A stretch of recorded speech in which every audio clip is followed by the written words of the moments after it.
Hey everyone, King Cake here. With Dominaria right around the corner, and Commander being the go-to for most players, I wanted to take a second to show off my favorite Commander deck at the moment. That deck is Legends Tribal, incredibly fast, Boros aggro.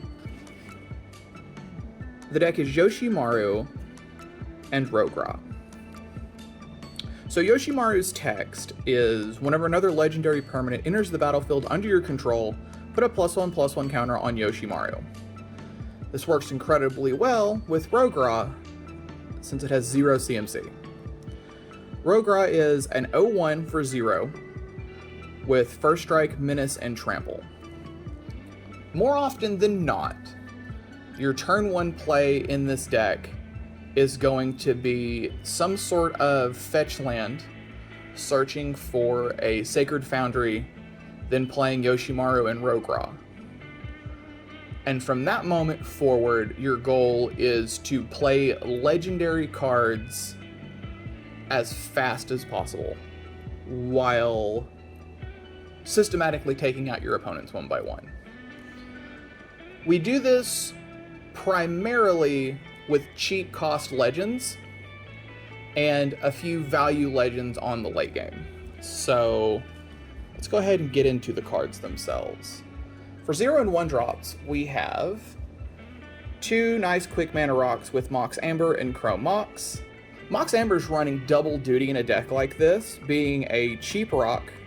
It is legendary, so it's buffing Yoshimaru, and with both of your commanders in play on turn 1, it is essentially a Boros dual land. Chrome Mox, you lose out on some card advantage whenever you play Chrome Mox, but the power spike in a deck like this is going to make Chrome Mox worth it. The honorary third commander in this deck, and arguably the best card in the deck, is Norn. When a player plays a spell or a creature attacks, remove Norn from the game, and then return it into play under its owner's control at the end of turn. So the interaction that this has with Yoshimaru is incredibly powerful. Yoshimaru is not a cast trigger. Just if a legendary card comes into play, it's going to get that counter. If you have Norn the Wary out early, each turn it is going to be getting a +1/+1 counter on Yoshimaru by flickering in and out. It is a deceptively good card in a deck like this. We have a couple of tutors to make sure that we are able to get Norn out as fast as possible. These have some alter sleeves on them to make them look a little snazzier. Gamble is just that, it is a gamble. Hopefully you're able to tutor out Norn, put it in your hand, and then not discard it. It doesn't always work like that. Enlightened Tutor, it gets the suite of artifacts that we have to push damage. So one of the hardest things that this deck is going to have to deal with is going to be a board state of chump blockers. We'll get into some of the cards that we use to break a board stall here in a second, but this is one of the go-to tutors to get you out of that. Steel Shaper's Gift is along the same lines. Winds of Change. Eater of Virtue. Whenever a equipped creature dies, exile it. The equipped creature has +2/+0. It's a legendary artifact, so it's going to buff Yoshimaru. On 2, you can play and equip Yoshimaru for a nice little power boost. But it also has an interesting interaction with Rograkh. If the Rograkh is holding the Eater of Virtue and it dies, the Eater now gets First Strike, Menace, and Trample stapled to it. And that is a really good way to get Yoshimaru to the red zone. Shadow Spear. This is your premier I'm going to kill you spell. It's an early game legendary artifact, gives a nice little boost, and it also gives both trample and lifelink. Shadow Spear is going to help stave life loss and also push damage. Onaginata is also in the deck for that purpose. In this deck, getting Yoshimaru to 3 power is a cakewalk. Nice little damage boost and trample. The Ozolith is the backup plan. Early game legendary artifact, running 2 commanders.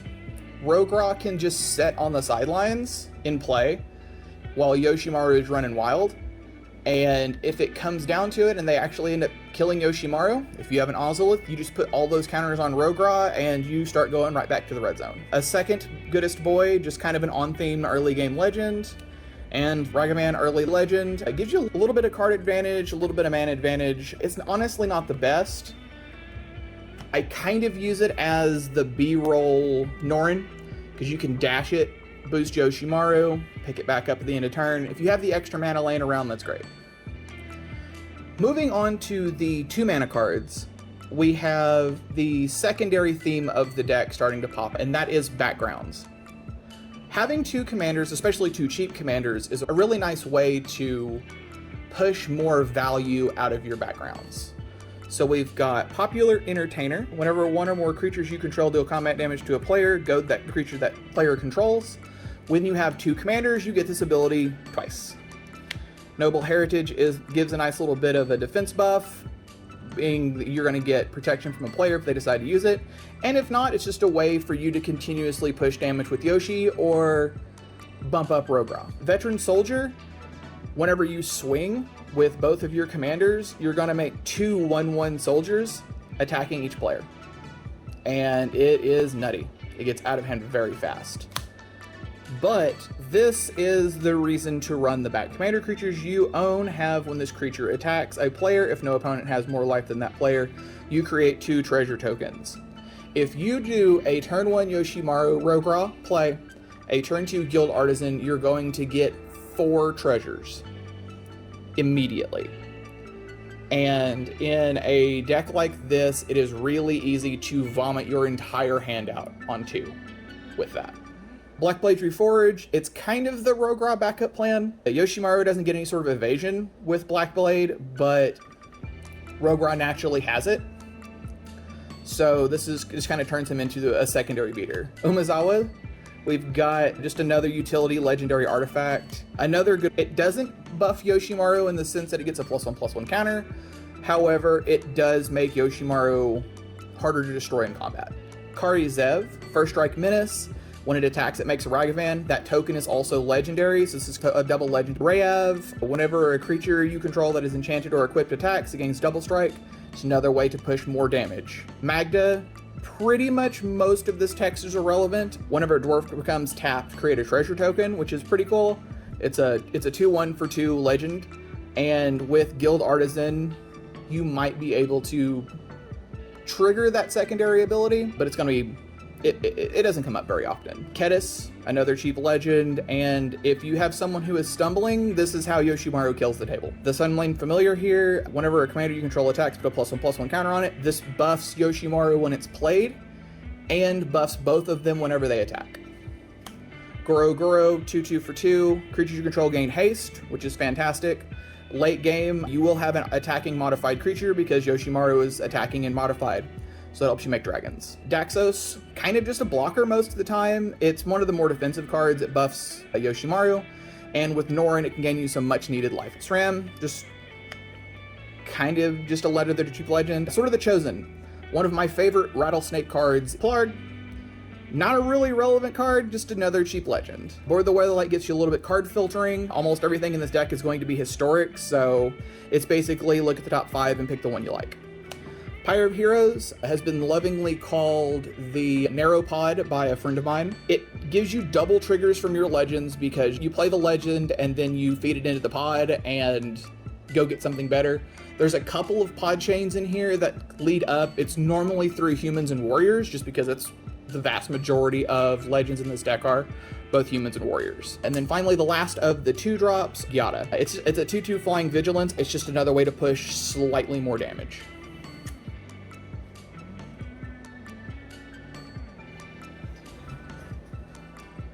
Alright, so let's move on to the 3 CMC cards. Once again, you have a suite of backgrounds here. Working with 2 different commanders, you're getting the double value out of them.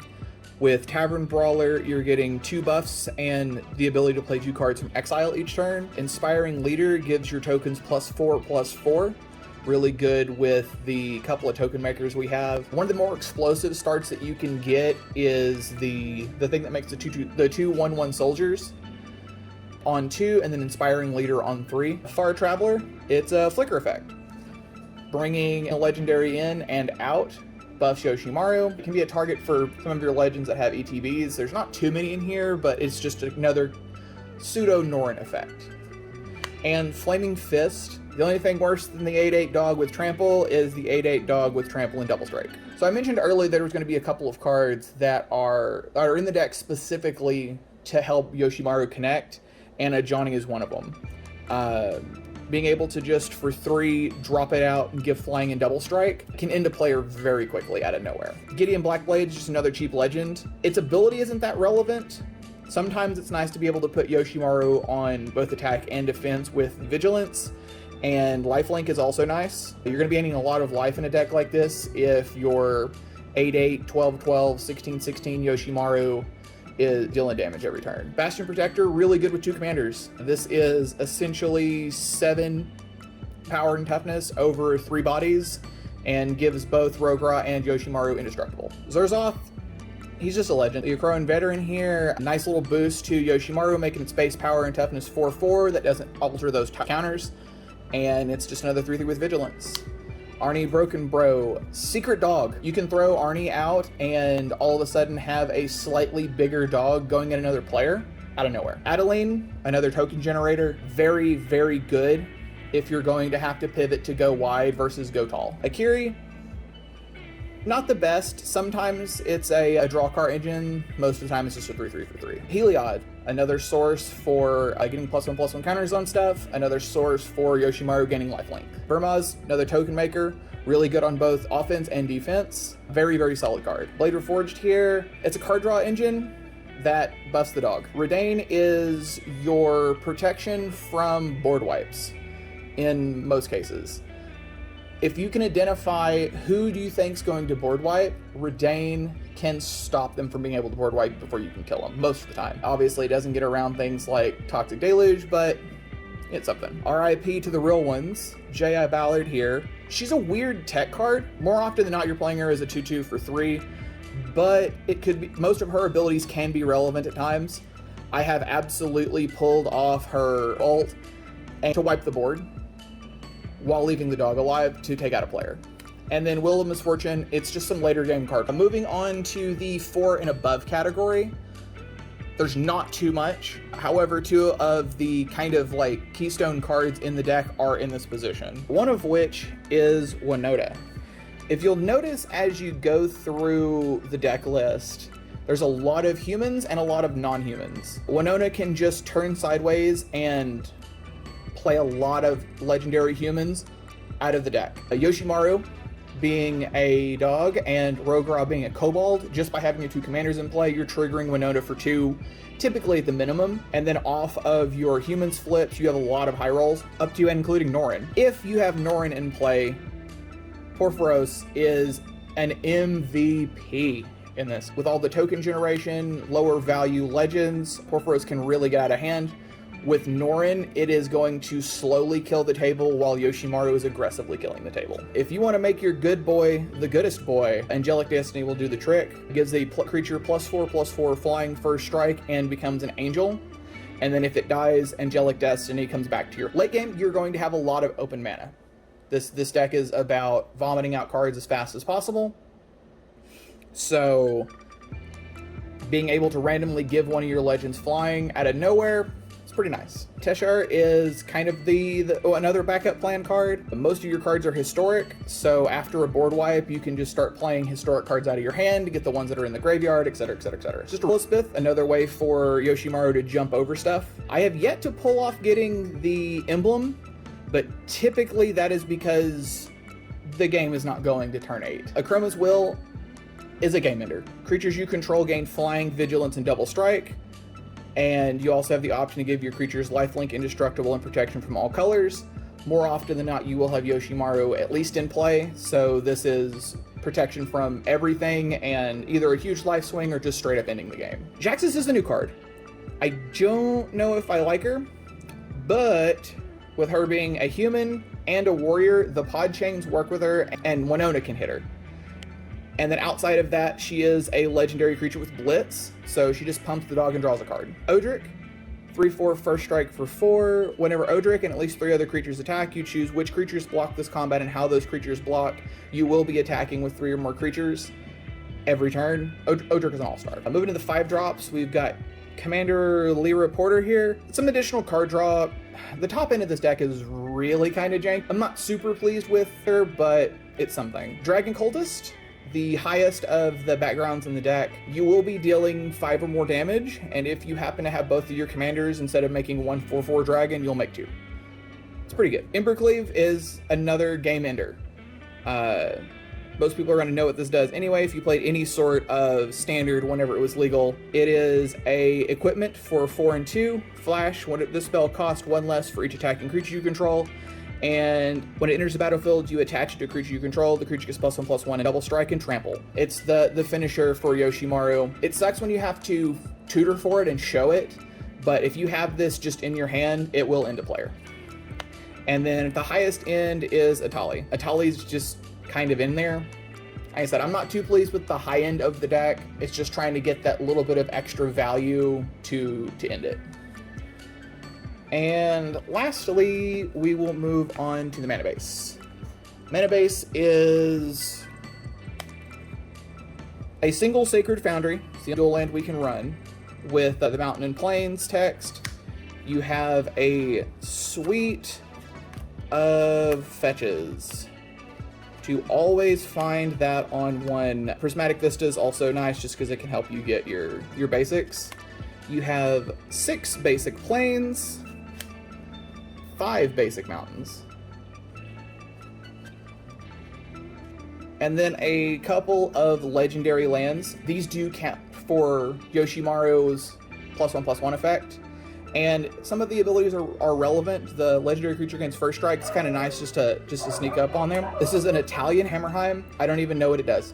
I'll be completely honest with you, I have no clue what this card does. The only relevant text is its legendary land type, and it produces red mana. Flagstones, a Gonjo, and then you have what mana fixing? Command Tower, Reflecting Pool, Inspiring Vantage, Clifftop Retreat, Battlefield Forge, the pathway for these colors, Rugged Prairie, Spectator Seating, and then you have 2 kind of tech cards. Rogue's Passage, once again, can just end a player if it comes down to it. If you have a stalled out board state with an opponent with a lot of blockers, you play Rogue's Passage and kill him with the dog.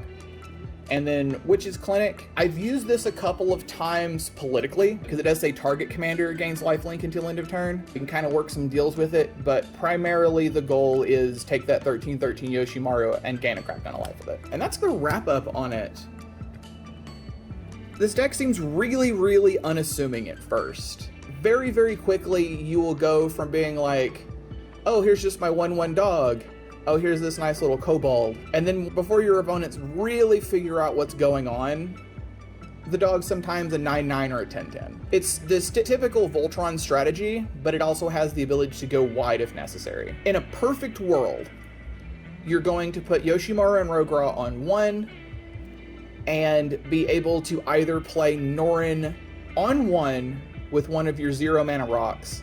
With an opening like that, you will immediately become the arch nemesis. Yoshimaru will get +4/+4 counters every turn, while you are able to continuously play legendary lands, the legendary enchantments, and legendary creatures to continue pushing it farther and farther and farther up. Card considerations that aren't in the deck right now: I need the OG Kamigawa Igonjo to pull out the last legendary land that comes into play untapped and produces colored mana. Once I get one of those, that's the last card for the deck in this rendition.